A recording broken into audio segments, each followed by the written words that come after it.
Now we're live and on this breakout session on health and healthcare. I'm actually not going to give any more introduction because I don't think we need anything more in order to start the ball rolling. So I'm just going to leave it open to you, and you ask a question in the question rather than the chat. That would be the way. If you look down to the bottom, ask a question. I'll invite you up onto the screen if we can get that working to ask your question, and we'll see where we go with the discussion. But it's up to you to say what's on your mind, from high to low, from left to right, anything that you want to talk about. If you want to start with a specific disease, you want to start with a specific healthcare issue, it can be politics, it can be economy, it can be therapies, it can be diagnosis, it can be technology, anything you want to. So the floor is open if someone wants to get us started. Maybe just to give some background information and remind everyone, you can always ask your questions through the Ask a Question tab. That would be the easiest way to communicate. And the chat window this way would be available for all the other discussion. From the perspective of maybe just getting the ball rolling, right? Considering the fact that the topic is health and healthcare, what is the importance of the brain and brain disorders in the greater context of health and healthcare? So should we actually prioritize neuroscience and brain disorders as opposed to considering the body in its entirety as a whole and develop technologies just in general for medicine? And this is a question for everyone, obviously. Is it just you and me can have a chat, Tanzo? Yes, why not? So, yeah, I think, from the perspective of the motivation, why brain, it is probably in Europe, one of the key elements is the rapidly aging population, right? From the whole world. That is true. This is an unconscious bias moment there. It's like the most countries in the world are catching up, if you remember Hans Rosling's diagram. So sure, there's still a variation, but as an Englishman living in Sweden, then Englishmen generally live 10 years less than Swedes. So, but it's still increasing. So yeah, and the question is your brain actually meant to live for 90 years? Not really designed for it, right? Well, I think it was. Well, I don't know whether the brain was designed, but I think what is happening is that obviously aging is taking a toll on the brain to a larger extent. And there are probably several different mechanisms that is not functioning as well, including, the cleavage systems when you look at the elderly brain in the aging. But if you look at brain volume, right, from 60 years old, that we start to lose brain volume, and there's a trajectory, and the trajectory is exactly the same for MS. It's just 20 years earlier, or for Alzheimer's or so on. So the brain will start to degrade, and it's a natural aging process from 60. So, should we be living till 80 or 90? So, but aging is caused by something, right? There's a mechanism behind it. So now the question is that what if that particular mechanism is not a regular natural process of the cell development? What if aging itself is a disease? So from that particular perspective, one can assume that we might be able to intervene with the process in order to be able to increase the longevity of a healthy brain. So then we need to interfere less. Is that what society needs? More people living longer? There is a huge ethical discussion as well, right? Isn't that part of the thing? We have the technologies, but should we use them? Depending upon how you value experience, knowledge as well. So youth has its own advantages, but also with aging, there comes many great features as well. At the end of the day, it is not up to us to judge it. I think our responsibility is if we can ensure that everybody lives their life to the full potential in the best possible health, we can do a lot in the health and healthcare in order to be able to bring neurotechnology in order to improve the quality of life. What kind of technologies you expect, especially in aging, that would be relevant? Yeah, so the question is, I think this is an interesting start to the discussion, and maybe we can talk about natural aging processes, contra disease processes.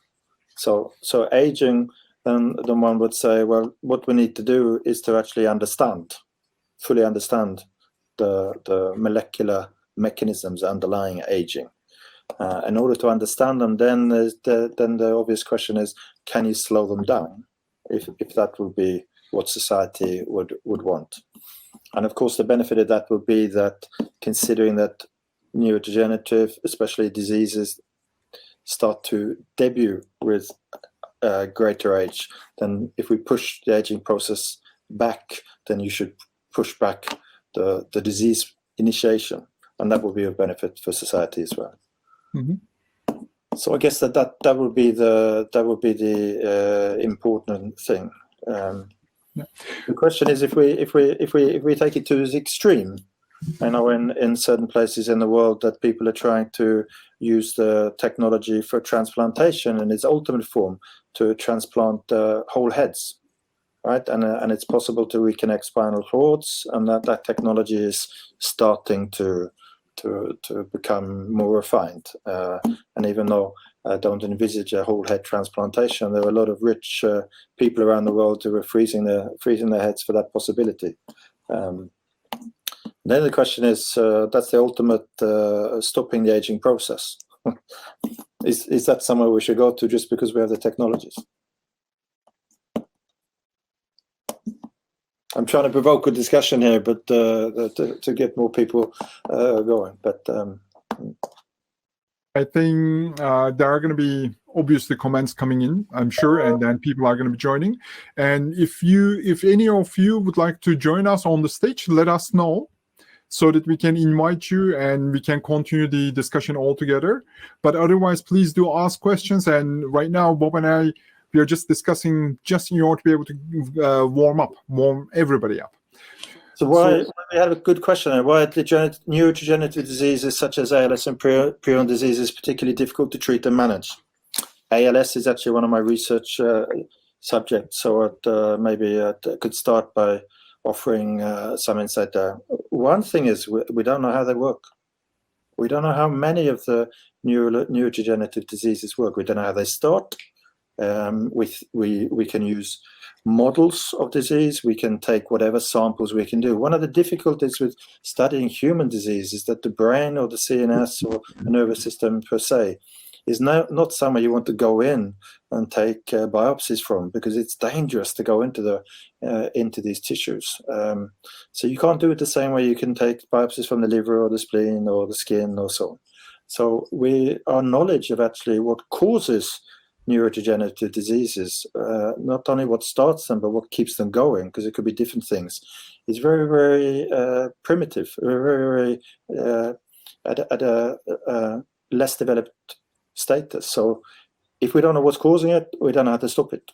And that's why it's very, very difficult. And there are treatments tested. Alzheimer's, there are over 550 different drugs which have been tested. And nothing really gives a significant result. The only drug that gave a significant result, unfortunately, led to the demise of 2 patients, and the clinical trial was stopped many years ago. So unless you know what you're tackling, then it's very difficult to come up with solutions for them. So I think that we need to increase our knowledge first and foremostly.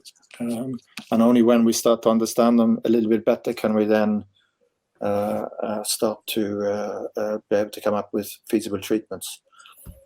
Think of the life expectancy. A newly diagnosed ALS patient on average has about 3 years to the horizon. Chronic MS patient could have anything between 1 to 20 years, depending on what type of disease. Alzheimer's doesn't kill you fast, but it keeps you in a detrimental state for a long period of time. So there are glioblastoma, brain tumors. You have on average 2 years left. So you have a very short time frame in order to try and do something. I also think that when we diagnose these conditions, they're actually very advanced, which means it's going to be even more difficult to actually do something about them.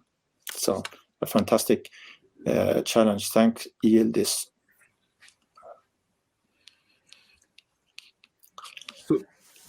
considering the questions that we have been discussing thus far, it looks like a lot of them are going to require technology development on the molecular end or cellular end.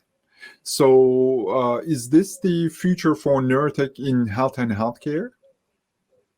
So we need to be focusing on molecular and cellular techniques, or is there more closer to the systems engineering and instrumentation that would be able to help us with the at least diagnosis? I think we need to make advances on all levels. I think we need to attack it from all levels, and that's what's so cool about our consortium, because we will do that. We will explore attacking at all levels. The technological advancements that we had in recent years, as I alluded to, with just think of the brain imaging techniques that we have, are absolutely unprecedented and give us insight that we've never been able to look. Now you can see the earliest signs of Alzheimer's way before you get the first clinical symptoms by looking at sucrose, PET imaging and such like. On the other hand, I think that society has changed and the level of stress has increased dramatically. Stress was a word I hardly ever heard my parents utter, even though I now understand that they were quite stressed. But it's a word that I hear daily in my life. And what effect does stress have on our well-being or on our aging processes? What we know that sleep is really, really important, and sleep patterns now that we have so many other things we can be doing, because we have the TV, digital technologies to be awake the whole night, whereas you couldn't before. 100 years ago there was no 150 years ago there was no TV, so you went to bed at 8 o'clock in the evening and you slept a lot better. There was less neurological diseases. Is there a correlation? I think we're going to need to have an approach for all the things. Mm-hmm.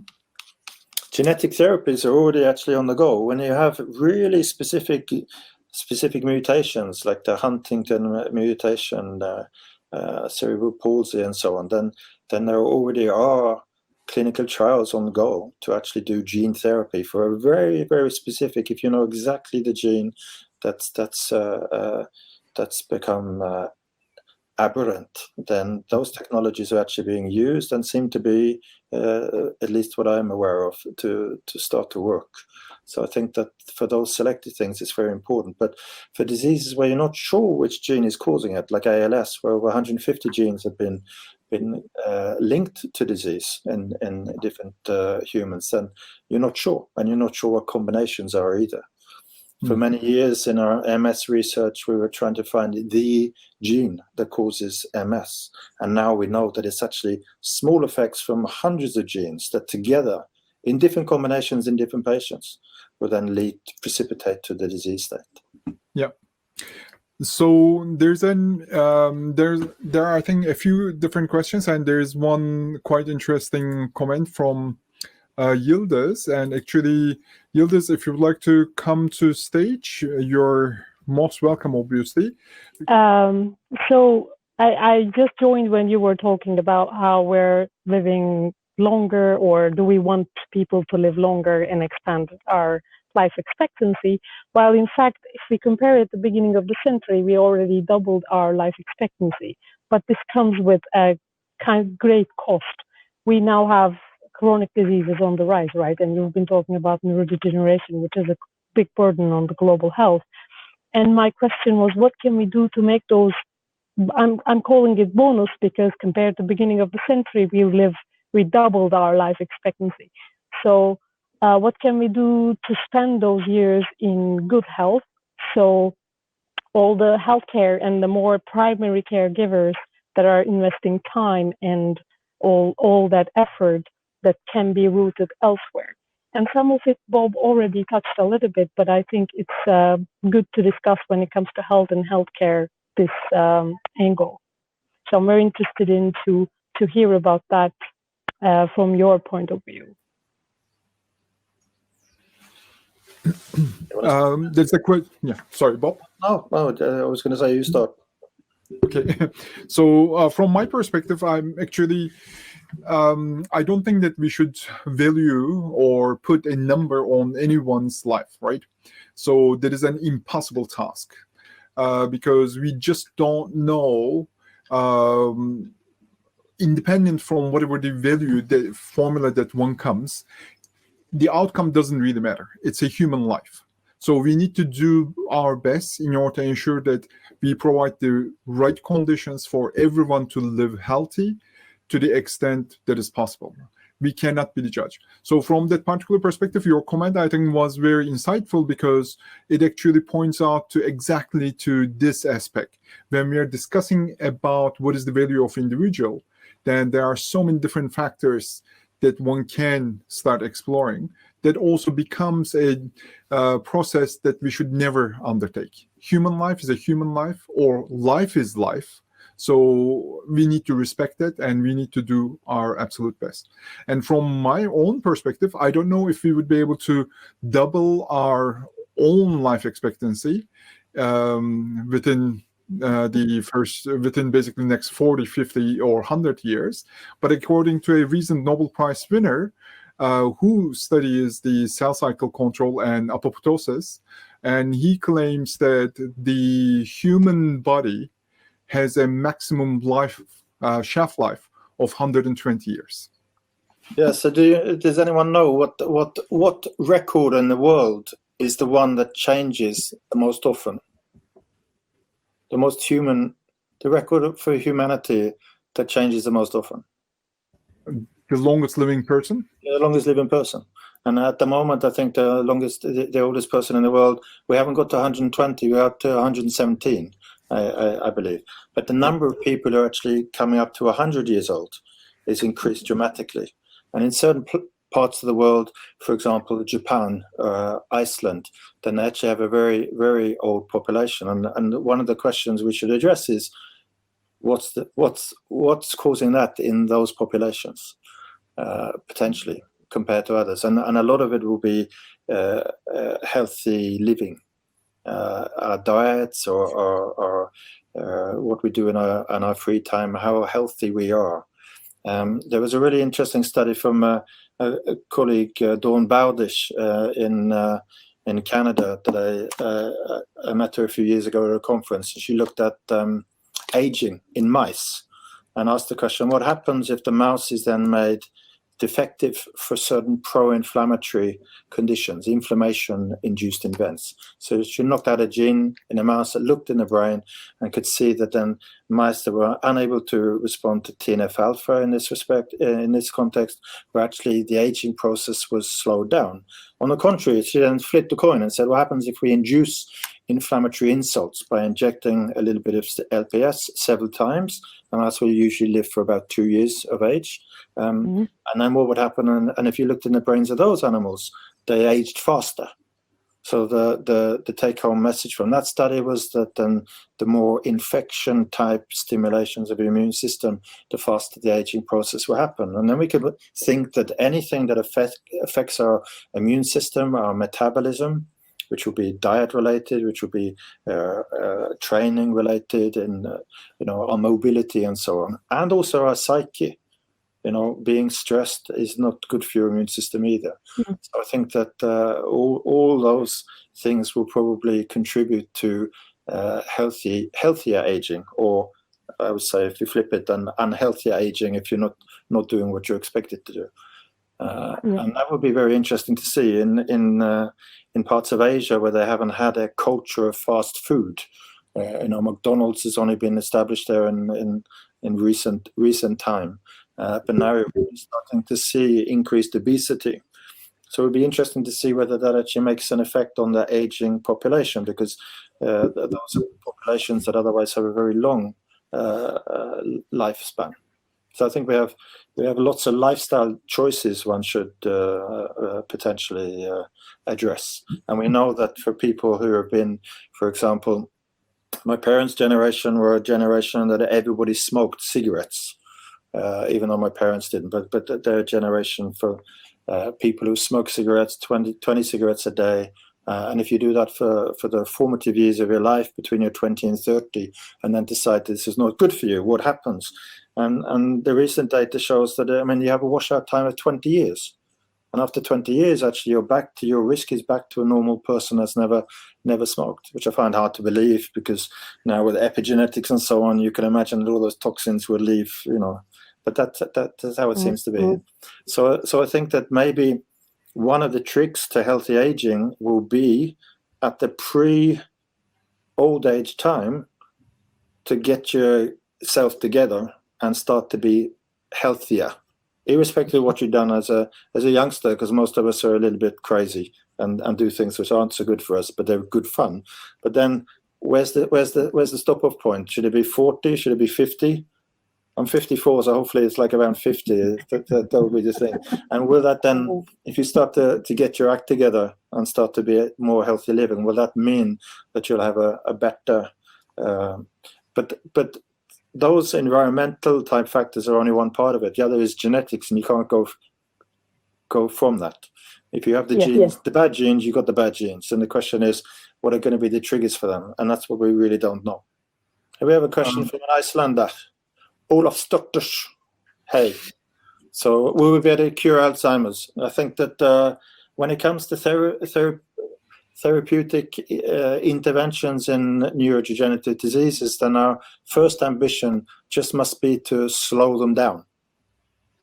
First thing will be to slow them down. Second thing will be to stop them in their tracks. And the third stage will be to cure them. And I think that anyone who wants to jump to fast forward to the third phase and say, let's cure this disease, that's not the way we're going to do it. We know so little about, actually, we don't have effective therapies or immunotherapies. So the first thing would be just to, can we extend, can we slow down the process? That would be a major advantage. We see that now in chronic MS, in multiple sclerosis patients, where we have a very good antibody therapy, that for new onset MS patients, it really slows down the process. So it's having a wonderful effect in that particular patient population. But how we slow down chronic disease states or more advanced disease states, we don't know at the moment. But I think that just if you know that you get Alzheimer's debut at the age of 60, your life expectancy is usually 20-25 years from then, and you know that your quality of life is going to be deteriorating quite rapidly. If we can just slow that process down, so that deterioration then is not so severe in that last phase of your life, then that will be a major step forward. Do you agree with me, Tanzo? Yeah, certainly. I mean, when we write our grants, we like to say we're going to cure this disease and that disease, but are we really realistic? Not in the short term, right? Maybe in the long term, with so much more work writing on top of the work that we are conducting, then it might be, but not in the short term. But that also brings us back to the question, neurochallenges and neurotechnology. From this discussion, it is obvious that one of the biggest neurochallenges is aging. So then intervention with aging requires molecular cellular methods. But then you want to be able to also improve the quality of life of the individuals. Probably the interventions are going to need to go beyond. For example, the variable EEG is going to be very useful in order to be able to read out neuronal signals, and which might help control devices for the elderly, which will improve the quality of life. So then we already started identifying clusters of technologies which will be very useful, as well as the neurochallenges associated with that. This is wonderful. Going towards some of the other questions, I just want to basically summarize a few of the points so that this is going to be useful at the level of the round table as well. And in the discussion, it is obvious that the choices that we make, it's important, and they cause challenges to a certain extent as well. One of the questions in the question box is related with also nutrition. And indeed, we do have a separate topic on this, neurochallenges in nutrition and cognition, that is currently running in the room number 10. So there's extensive discussion over there, and there are multiple universities with established programs in this network looking at these questions. So probably that place would be a better medium. And there's an interesting question which could push the discussion to a different perspective. It is coming from Cengizhan Öztürk. A long-term topic on interest could be then joint exploration of the intersection zones of neurological and immunological systems within the context of aging and broad clusters of neurological disorders. And any domain of technologies for detection and intervention that might have multiple domains of applications, then therefore as a technology and technological target, it might be higher payoff. That could be a definite approach, yeah. Okay, sorry for the intervention. We are back to disorders. I think that the fields are really intersect, absolutely. The first time, before I got into Alzheimer's research, I was studying just multiple sclerosis, but I went to my first Alzheimer's conference and spent a whole day here in Stockholm listening to experts in the field. And the one I remember the most was when a pathologist put up a lot of histological pictures of the disease process, and I'm sitting there saying, as an immunologist as I am, saying this is immunology. I'm seeing immunology, and no one was talking about immunology at that time. This is many years ago, and just 1 year later, then the field exploded as Alzheimer's is now a neuroimmunological diseases. I think we need to sort of stop the historic. We must understand that all diseases, the nervous system, the immune system, the metabolic system, they're three corners to a triangle, and they're all linked. And if you tweak one, the others will move as well.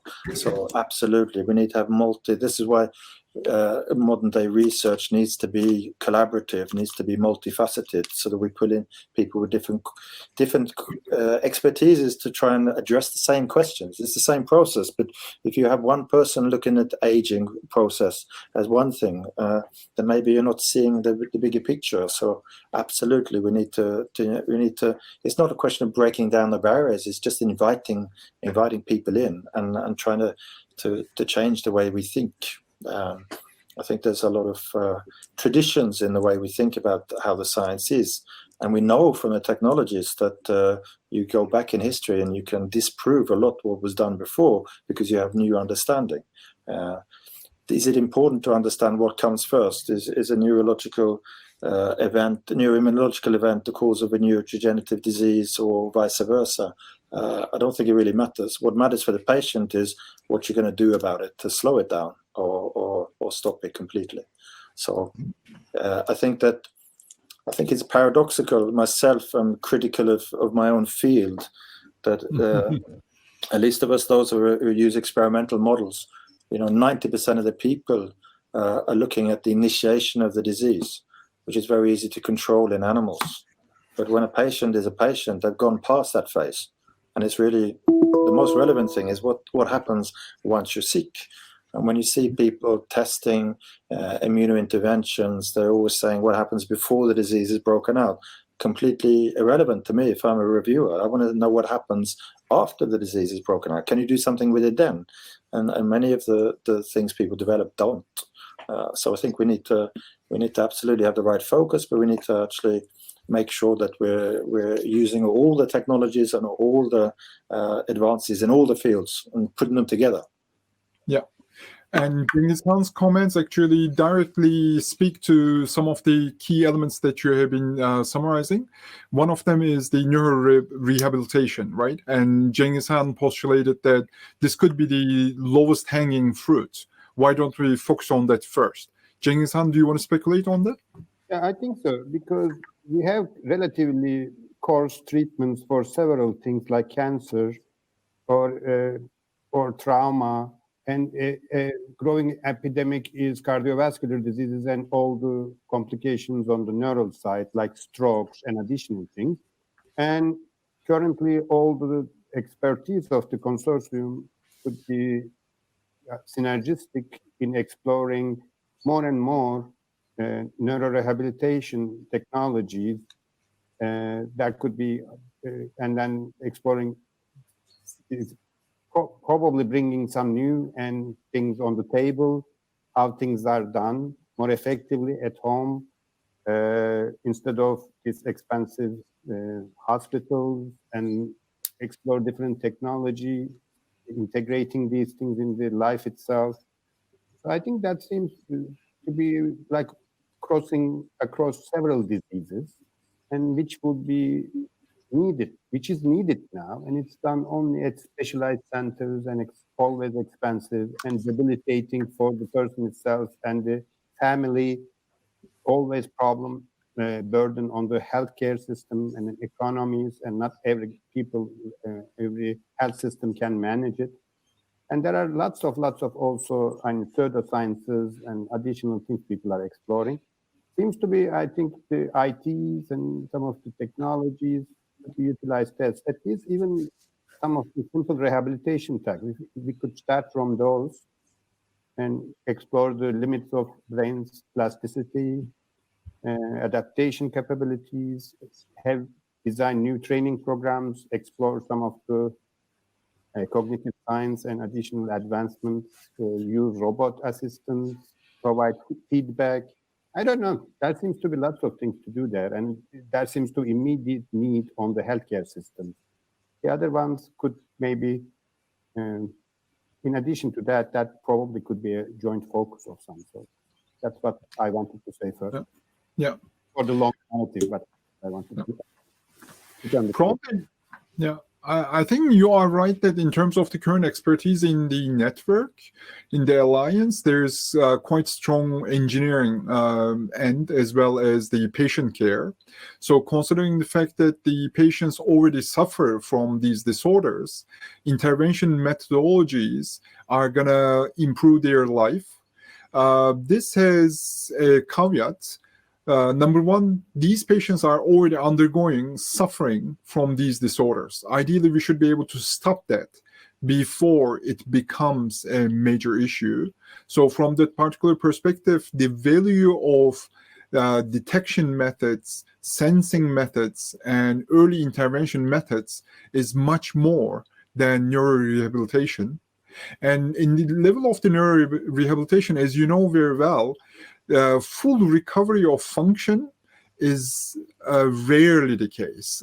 Even if it happens, it takes a long time. So you try to recover certain level of functionality just in order to be able to provide a little bit of better quality of life. So under those conditions, I think our focus has to be detecting what is going on in the body, in the brain at that moment, and predict the future and intervene before it's too late.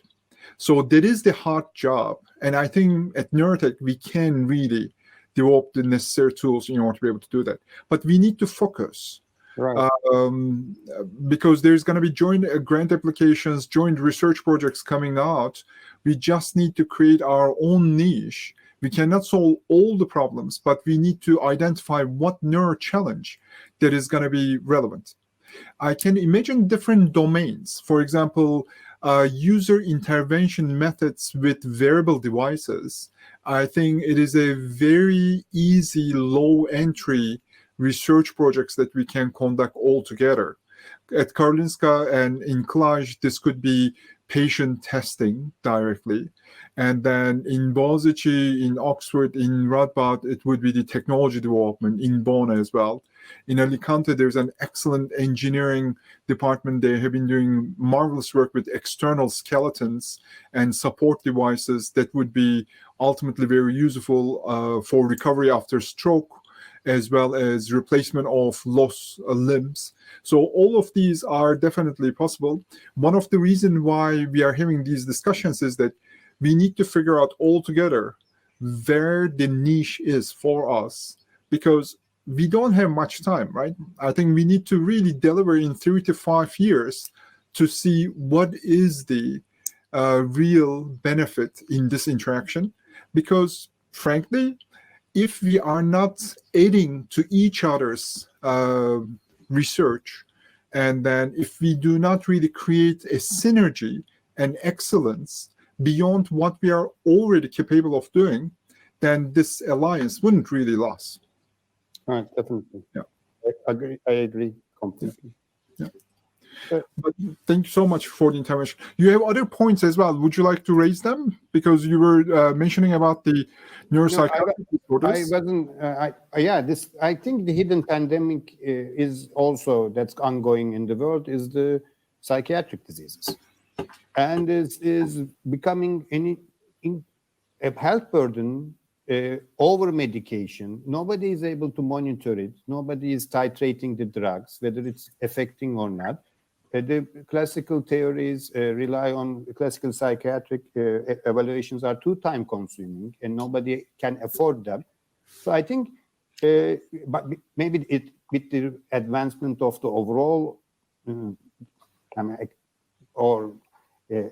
humanity. I guess this was inevitable maybe because we might be having also some people have a lot of time in their hands as well. So that means that we have to, this is an interesting topic now for us, because now people are trying to assess the risks from the of certain psychiatric inclinations, as well as some other depression, some very common things. These are like 30-40% of the population is getting affected with these, and having some sort of technologies to warn people, train people, having involving game theories, having like psychiatric fitness values on certain parameters, like you have it on your weight scale. We measure the nutrition, we measure the weight. We do these things regularly, but there is no real metrics to measure your keen psychiatric well-being. So I think that's an interesting topic in itself. I think you're completely right. It's the sort of the elephant in the room, and it's been there for a long time.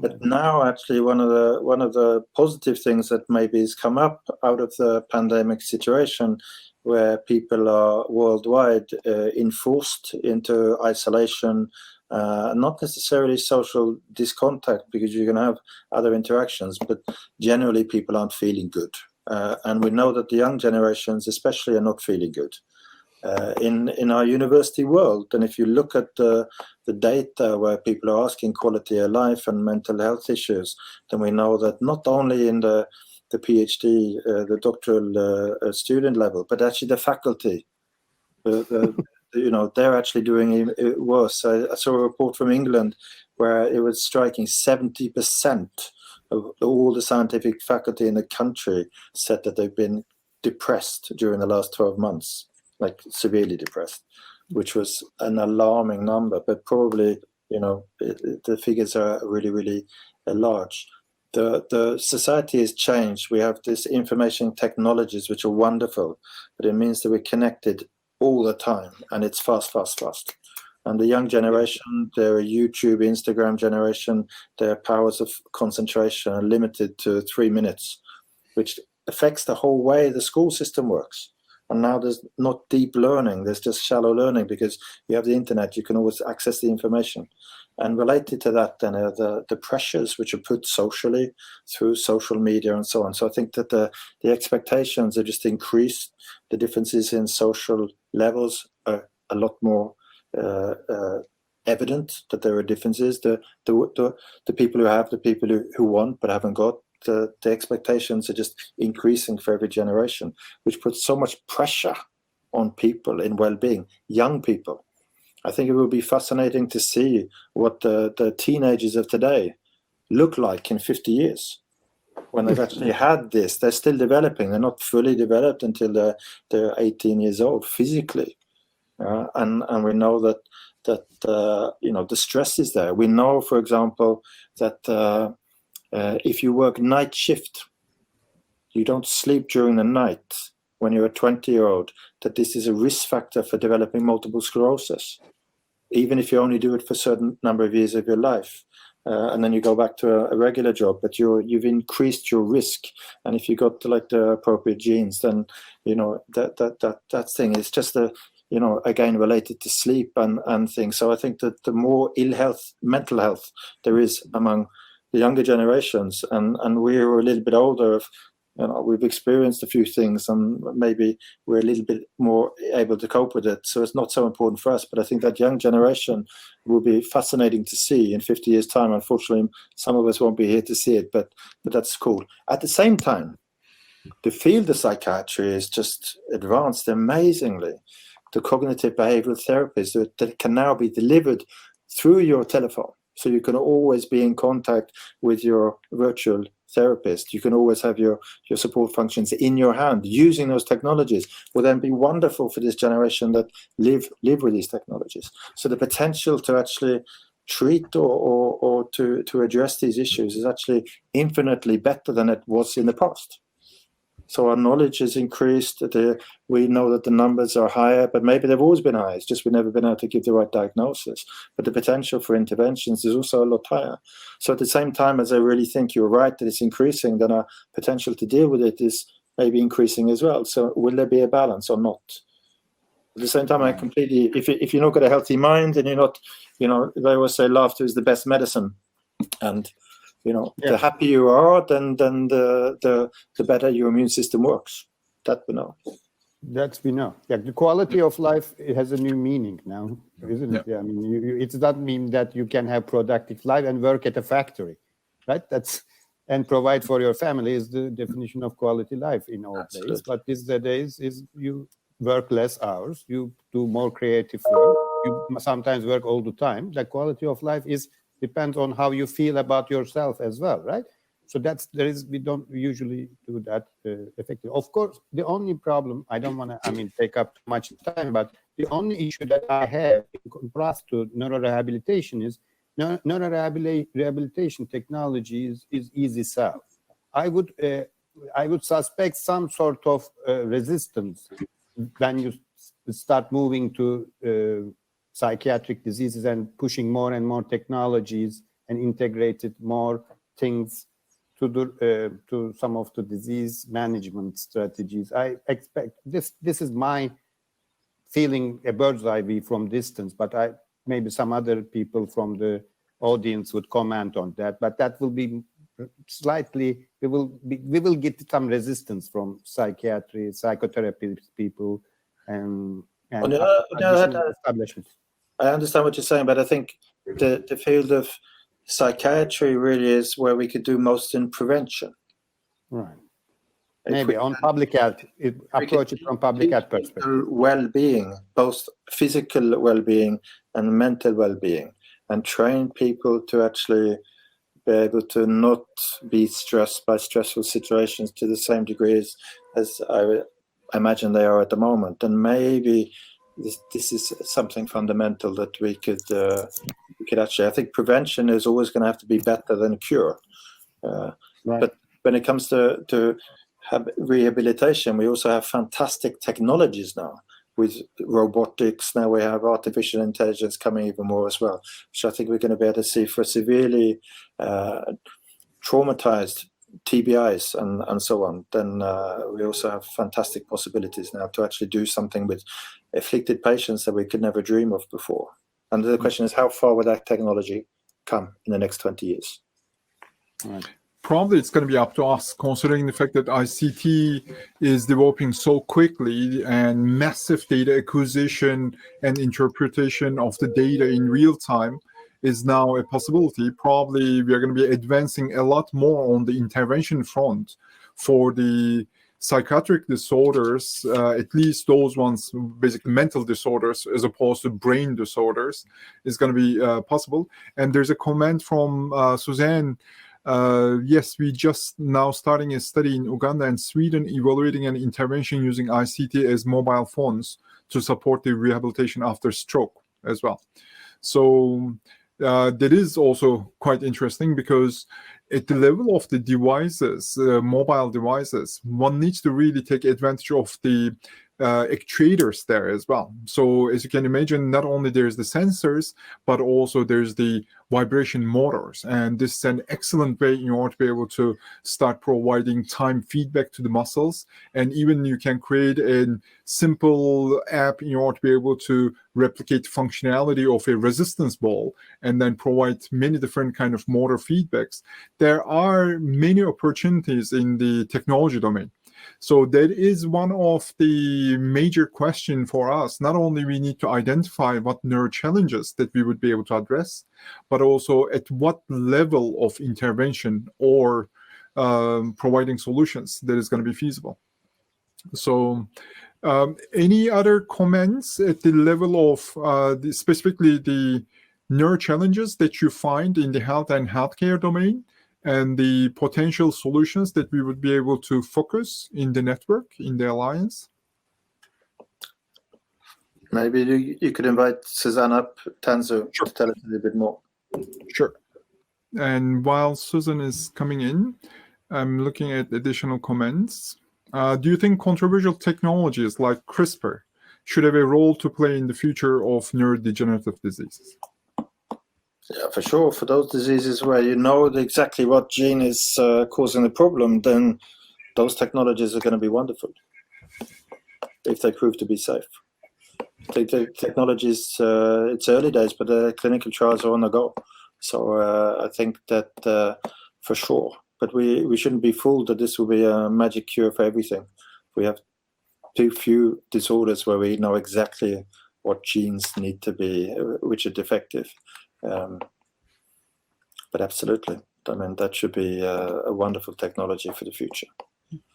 Reading the question, I have a feeling that there's also a little bit of a negative connotation as well, because there's controversial technologies statement, and that also means that it is also untested, right? We don't necessarily know what are going to be the consequences in the context of the... This is the fundamental issue, I think, with society and the way they view research science. Whenever, I'm not a clinician myself, but whenever you do something first in man, it's an experiment, by definition. You think you have an idea, you have a hypothesis about what the outcome will be, that's why you do it. You base it on your preclinical work, which seem to give you the indications that this will be okay. But life isn't perfect, and sometimes they go, you know, you get unexpected turns, and that's how you learn. If you think of the drugs they used at thalidomide, for example, or even procedures like the radical mastectomies that they were still doing when you realized you could only actually need to biopsy the affected tissue and things. Technologies and medical innovations that take time to be stuck. But as I showed you with the tale of Julius von Jauregg, even crazy, what people would consider to be crazy ideas, they're not crazy. They're just ideas, and really anything in medical advance. If we look at medical history, it's the off the wall, the paradigm opposing concepts which have actually given us the biggest advances. So maybe we need to actually, with our grant funding bodies, with the way we do publications, we need to be more open to things which are a little bit different. As opposed to being inherently negative to something which we haven't heard about this before, so it must be bad. We need to be able to test anyway. Hey, Susanne. Hi, how are you? Okay. You want to say something about your study? No, I think it's interesting. You know, people are very positive, and I think due to COVID-19 also, the neurological team that we're just starting and having introduction sessions with to prepare them for starting this intervention, they are very positive. And I think before, if you look at the digital rooms that they have access to look very differently within Sweden. You know, some neurological teams, they have like one computer, like a portable computer. Everybody has one, but they are more ready for this change now. And I think you can't say you're happy for the COVID-19, but that really supported us in this process of making this possible. Blessing in disguise. Yes.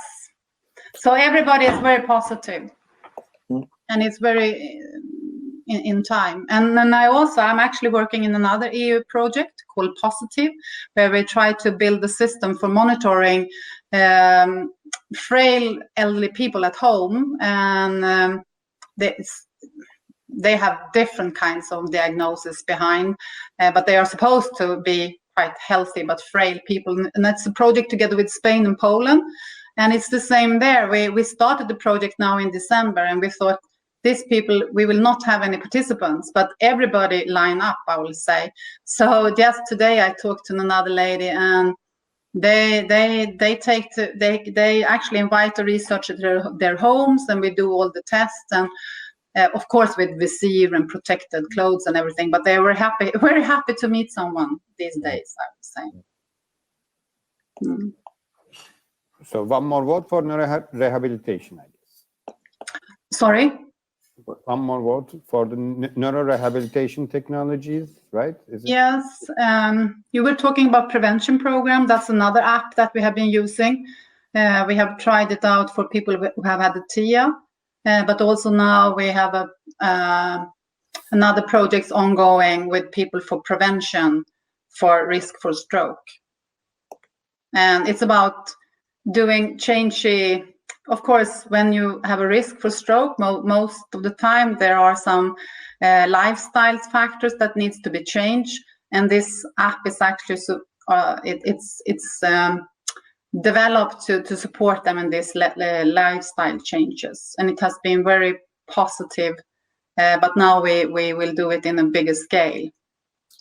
So Susanne, There are different ways to use the technology, and I think it's quite fantastic. but if you manage to launch these technologies, these apps, how are we going to get it out to the world? I don't know. I try with Uganda now, and it has been very positive there regarding the clients. Because if you compare with Uganda and Sweden, it's quite fascinating now that we will try out the same mobile phone supported intervention at the same time as we do it in Sweden, and we will do it in Uganda. And I would say that technology that I was using, it was actually invented more or less in Uganda, because everybody has a mobile phone. And so I started in Uganda, and I took that knowledge with me back to Sweden. So I think people are more open-minded than you believe. We could always learn. I think that's so fantastic with this network, because I'm really looking forward to be able to share all these ideas with some other people who have another background and have another context, because I think we could really learn from each other. And I like the idea also. I also would like to say that we need to go outside EU, also sometimes. Yeah, of course, we're confined within the consortium for the members that are there, but it doesn't mean we don't interact in a wider sense at all. No, absolutely. Sure. And in any case, Alliance is going to be expanding as well, right? As we grow. So this is going to be another discussion that we need to have. Who are going to be the critical partners? And as we have a joint vision, we need to identify the right partners in order to grow together. So that would be great. Thank you. Thank you. One difficulty, if I may say, about launching technologies which are gearing more assessing the risk and then preventive technologies is that from our experience at our cluster, they do not necessarily get picked up by the government very easily, because the system is designed to treat patients, right? And if you just go even try to do a large-scale pilot program for certain preventive technologies for lifestyle changes, and you want to do testing excessively and in a certain large scale in a certain region, nobody pays for it eventually, because they are not sure who's gonna is actually paying for people to stay alive. Oh. I mean, everybody, the system is not designed that way. Definitely. So there is an interesting scenario. But I know there are aspects of putting this eventually in use, and commercialization and transfer of technology is one aspect. And there is something would be interesting to have a long-term preventive technologies which will eventually save you, like depression 10 years down the road. You still have to pay for 10 years. You have to get the money from someone. I guess getting it from the person itself is an option, but person is already paying the insurance, have additional health related. It will be an interesting discussion how to position these things within the current healthcare system. No, I agree with you. I think prevention obviously must be a much better way of doing it, and at least when it comes to lessons learned about lifestyle factors or nutrition, are hopefully things that can be then spread throughout the world. The difficulty, if you come up with a very fascinating medicine or a very fascinating instrument technology, might be, especially with the imaging I was alluding to before, not everyone can afford that. And then will we have this difference in society throughout Europe or wider based on what the economy of the healthcare can dictate? And how would that feel to be a patient in one country with no treatment, or in another country that treatment is absolutely available and free, for example? Is that one of our biggest challenges? How do we normalize the possibilities for actually using the advances that we hope to come up? Is it when it comes to apps and telephones? Does it have to be a market for them, or can they be freely distributed? I think we need to.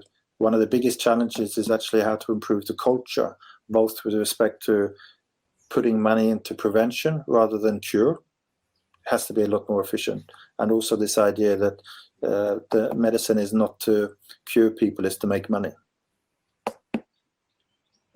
And you come up with if we go back to our initial discussion about aging, you come up with the way to stop aging, right? Then that's a big market. Oh yeah, it's a big market for the people that are prepared to pay for it and have the ability to pay for it, because it's a luxury. And we don't want to have a situation where treatment or rehabilitation or even prevention processes or technologies are a luxury. On the other hand, we can't change government policies, so we don't own that.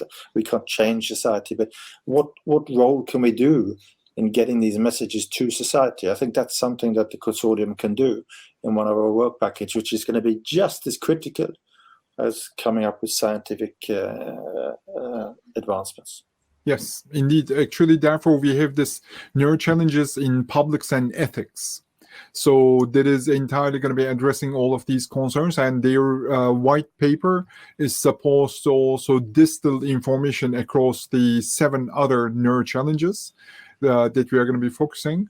These are fundamental issues, and we are suffering from them currently, right? If you were to look at, for example, US, with a private health insurance system, anything that you want is available. The best therapy is, in theory, available to you as long as you can pay for it. Yeah. And having health insurance doesn't mean that you have unlimited support or care, because in most cases, you have actually a maximum number associated with your insurance.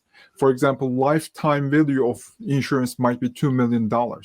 So what happens if you have a chronic disorder and you end up spending more than $2 million? Yeah. So are you destined to death and no care? So despite the fact that it's a developed country, and obviously policies are going to dictate how far we can really distribute technologies. At the end of the day, companies need to be sustainable. They're going to need to earn the funds, but the policies need to be in place in order to ensure that business can flourish, but then people's needs are taken care of as well. Yeah. Indeed. We have 14 minutes before our next session. Just in case there are burning questions and comments, please do let us know. And in the chat window, Suzanne has posted quite a few different studies as well. spidercenter.org.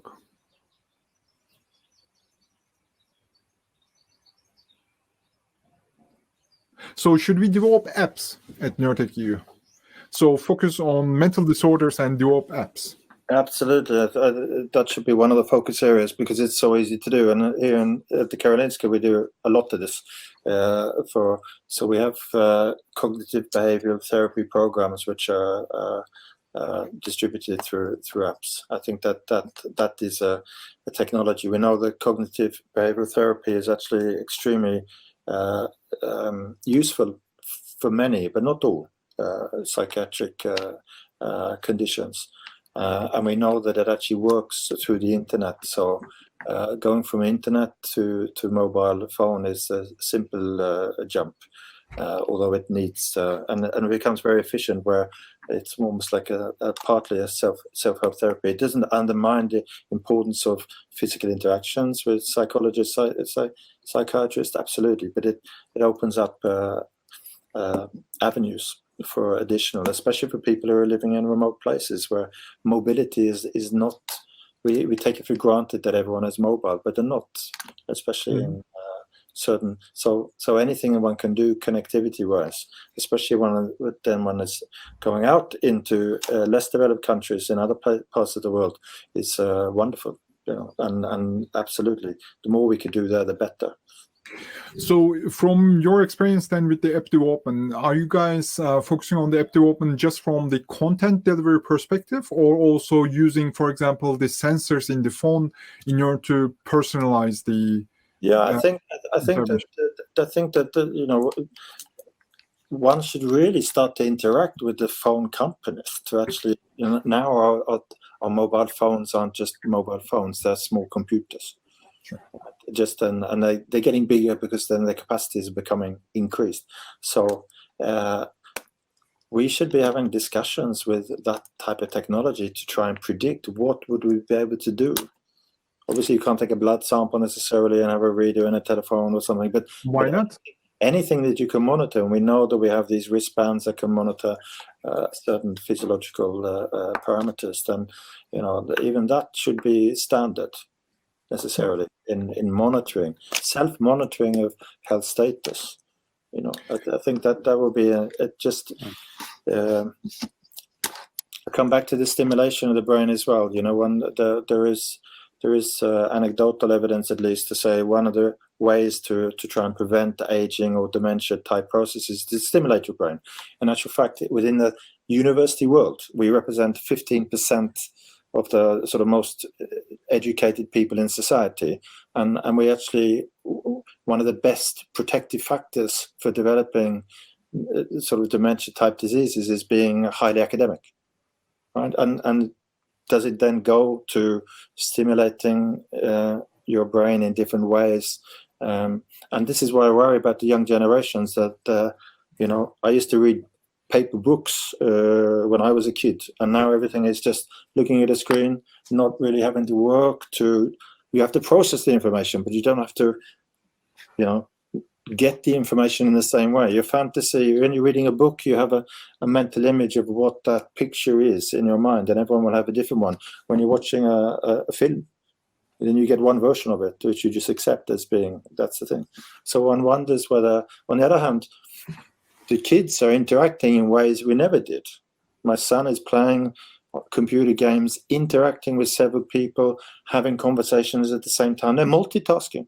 Maybe they're actually using their brains in a completely more advanced way than I was when I was just sitting there reading a book or kicking a football or something. So who knows? But I think anything we can deliver via technologies which they're well aware of would be a smart move. So obviously everyone has a mobile phone. Not everyone, but the majority of the population has access to one at least. So anything that we can do that would relate to prevention, treating, then that should be an area of technology. And software apps are medical devices currently. Yeah. They are on when you start on the treatment side. On the other hand, you have a ton of quality of life enhancing apps, right? Absolutely. And they are crossing. There is gonna be a very big blurry zone in between when it comes, or the focus of this consortium, which is essentially neuro focus. There will be things that you just use it on regular basis, which will affect your neural status. And then there are things that apps that you're gonna use as a medical device, actually accredited. And there's going to be an interesting discussion on harmonization of the things along the Europe. Some countries will age more and will be more open, have a bigger bandwidth, and then they will be able to test these things. Others will follow up. And there will be an interesting discussions to see how the app development, the game theories, and even getting these things approved by governments, and which one is going to be free, which one is going to be allowed, which one is going to be bought by the person or patient. Interesting discussions are awaiting us in the upcoming decade or so. It just occurred to me that we haven't talked too much about healthcare or healthcare within neuro. Maybe we should spend the last few minutes doing that. again, we have technologies now for monitoring patient conditions in conditions of stroke or coma and so on that we never had before. The specialization of the carers in the hospitals, how do we predict that's going to be? Is that something that's also going to be automated? Do we see any major changes in healthcare within the neuro field in the future? If we're treating more people at distance through apps, will that mean that obviously neurosurgery is neurosurgery? We can't do that remotely. But in the field, maybe they will have, or they always have the last word from the first and the last word from the consortiums or any kind of discussion I have in a hospital. Neurosurgeons, they have their own agenda. They get the fastest, the biggest computers and technology. They only have to justify themselves. I think that the whole field of neurosurgery has changed a lot, and the technologies, the robotics, you can actually operate on a person in another part of the world, right? Using robotic hands and things. So I think that there's been a huge adaptation. The technology, which the medical device, which I showed in my presentation, the extraducer, I think will be a revolution in how we deliver things, certain things, to the brain in medical science. So that would also be something that neurosurgeons hopefully will have to adapt and incorporate into their repertoire. And what will be the newest technologies, and in the future? That's also something that will be very fascinating to try and brainstorm about. That would be an interesting part of this consortium discussion. Definitely. I have to run. Yeah, thanks very much for your interaction. So we're 5 minutes away from rejoining the main session, and I suggest that we possibly use that 5 minutes. We've been talking about mental and physical health, to actually spend that 5 minutes with a biological break, with doing stretching and sitting, standing up, or doing something else, and then we'll rejoin the meeting in 5 minutes time. So thanks ever so much for this discussion. It's been very stimulating, and of course, if you know your representatives in the consortium, then you're always going to be. The idea is that it's not just a few people who are designated to be involved in this, but it's everyone who has the potential for input. So please take time to get involved.